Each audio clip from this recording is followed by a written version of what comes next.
قریش حضرت ابراہیم علیہ السلام کے فرزند حضرت اسماعیل علیہ السلام کی اولاد سے ہیں۔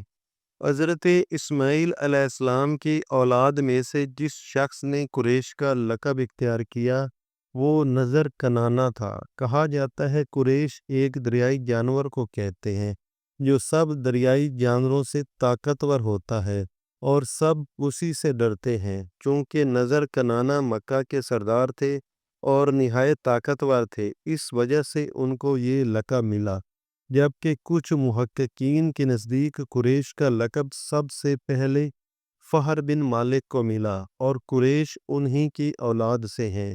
قریش کی وجہ تسمیہ کے متعلق ایک اور روایت یہ بھی ہے کہ لفظ قریش تقرش سے لیا گیا ہے، اس کے معنی تجارت کے ہیں، اور ایک دوسرا قول یہ ہے کہ قریش قرش کی تصغیر ہے۔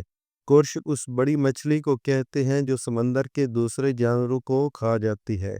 حضرت اسماعیل علیہ السلام نے آل جرہم کی ایک خاتون سے شادی کی اور اللہ تعالیٰ نے انہیں 12 بیٹے دیے، جن میں سے ایک کا نام کیدار تھا اور اسی کیدار کی اولاد میں سے عدنان تھے، جن کے نام پر اولاد اسماعیل کی ایک شاخ بنو عدنان کہلاتی ہے۔ اسی عدنان کے بیٹے ماد کی اولاد میں سے فہر بن مالک تھا، جس کے نام پر خاندان قریش منسوب ہے۔ قریش میں کئی خاندان تھے جن میں سے کچھ کی تفصیل یوں ہے۔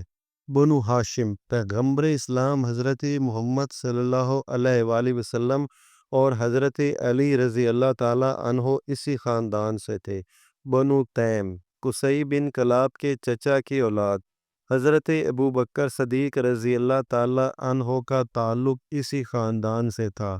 بنو عدی، قصی بن کلاب کے دادا مرہ کے بھائی کی اولاد، حضرت عمر فاروق رضی اللہ تعالیٰ عنہ اسی خاندان سے تھے۔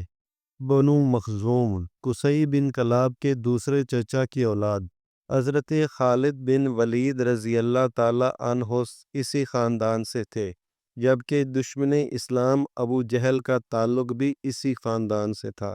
بنو زہرہ، قصی بن کلاب کے ایک بھائی کی اولاد، حضور اکرم صلی اللہ علیہ وآلہ وسلم کی والدہ مائدہ بی بی آمنہ، حضرت عبد الرحمن بن عوف اور حضرت سعد بن ابی وقاص اسی خاندان سے تھے۔ بنو اسد، قصی بن کلاب کے بیٹے عبد الدار کی اولاد، حضرت خدیجہ اور حضرت زبیر بن العوام اسی خاندان سے تعلق رکھتے تھے۔ بنو امیہ، قصی بن کلاب کے ایک پوتے کی اولاد، حضرت عثمان غنی اور حضرت امیر معاویہ اسی خاندان سے تعلق رکھتے تھے۔ صدیوں تک کعبے کے متولی حضرت اسماعیل علیہ السلام کی اولاد تھے۔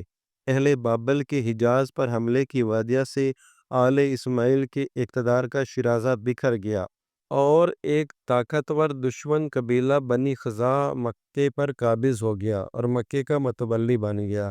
اس وقت کعبہ دنیائے عرب کی سب سے اہم زیارت گاہ اور سب سے بڑا روحانی مرکز بن چکا تھا۔